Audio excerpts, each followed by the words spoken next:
Et nous finissons donc cette émission avec l'œil du CGP. Nous avons le plaisir de retrouver en plateau Régis Yankovici, fondateur et dirigeant de Luxavis, mais également expert de l'assurance vie en ETF. Bonjour Régis Yankovici. Bonjour Nicolas. Bienvenue sur le plateau de Smart Patrimoine. On va évoquer ensemble avec vous deux sujets. Déjà les raisons de la sous-performance de la gestion active, mais ce qui va nous amener aussi à nous poser la question de savoir combien de fonds de gestion active tiennent dans la durée quelque part et combien disparaissent si on regarde sur les 10 dernières années. Peut-être un mot déjà sur la performance des fonds actions sur les 10 dernières années, Régis Yankovici. Oui, c'est ça. Alors c'est une donnée qui revient parce qu'il y a des études très fréquentes sur le sujet et il faut reconnaître que le contenu est un peu le même chaque année. On a, sur une période de 10 ans glissant, à peu près 90 à 95% des fonds de gestion active qui sous-performent leur indice de référence. D'accord. C'est-à-dire que vous avez une probabilité de trouver votre fonds surperformant extrêmement limitée. Et donc, c'est ce qui explique entre autres le succès des ETF, mais le sujet que j'aurais voulu un peu discuter avec vous, Nicolas, c'est cet effet de taux de survivance des fonds de gestion active. Parce que beaucoup disparaissent, sont fermés, sont fusionnés. Et là, les statistiques sont aussi édifiantes, puisqu'il y a quasiment un fonds sur deux qui disparaît sur une période de 10 ans. Vous avez une chance sur deux de voir votre fonds disparaître. D'accord. Et ça s'explique par quoi? Par une sous-performance, par des changements de gouvernance ou de stratégie Alors, ça s'explique évidemment par un non-succès du fonds, qui lui-même s'explique par soit par une sous-performance, soit parce que la thématique n'est plus intéressante. Regardez aujourd'hui un gérant qui gère sur la Chine. La Chine sous-performe les indices mondiaux. Bon, c'est normal qu'il ait de mauvaises performances. Mais si on se met du côté du client, du porteur de part, lui, il se retrouve un peu coincé, un peu embêté, parce qu'on va lui annoncer un jour que son fonds ferme, son fonds fusionné. Alors, évidemment, je tiens à rassurer tous ceux qui nous regardent, son argent ne disparaît pas. Mais il va être souvent transféré sur un fonds sans odeur ni saveur, un paquebot qu'il ne voulait peut-être pas.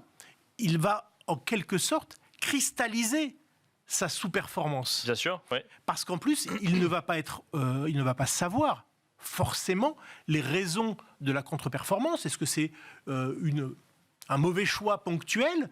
Est-ce que ce mauvais choix a été vendu? Est-ce qu'il y a une capacité de rebond?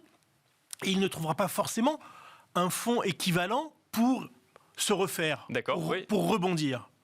Et dans ces cas-là, il a la possibilité, l'épargnant, de dire non, entre guillemets, je préfère sortir plutôt que d'aller sur ce nouveau fonds. Ça, c'est possible quand même. Oui, bien sûr, évidemment. Encore faut-il se poser la question, et il y a un sujet de confiance après avec les personnes avec qui on travaille. Absolument. Il aura toujours cette option-là. Maintenant, sortir, donc vers quelle autre solution? Alors, soit on fait une croix sur le fonds précédent et on va vers autre chose, mais si on a envie de rester sur la même typologie de stratégie, c'est pas toujours très simple, surtout quand on est dans l'univers de l'assurance vie à la française, où on a un choix assez limité, et je vois récemment de plus en plus limité. Donc, c'est compliqué. Et donc, moi, ce que j'ai envie de dire à tous ceux qui nous regardent, et c'est un sujet vraiment qui me tient à cœur, c'est faites sortir la stratégie d'investissement du véhicule d'investissement. D'accord. Et on revient évidemment sur l'ETF. L'ETF, mais pas seulement une économie. C'est pas seulement environ 80% de frais en moins. C'est aussi la liberté et la constance de la stratégie que vous la menez. La stratégie, c'est vous qui allez la mener. C'est vous. Auditeur, je peux voir la caméra. Parce que, quelle différence? C'est-à-dire que, alors là, effectivement, on rentre dans la gestion passive. Quand on va chercher des ETF, c'est-à-dire qu'en tant qu'épargnant, on fait des sélections d'ETF, mais ça veut dire qu'on reste quoi? Sur les grands indices Non, Nicolas, non. Quand on passe à l'ETF, on ne tranche pas forcément le sujet gestion active, gestion passive. D'accord. Vous voulez faire de la gestion passive?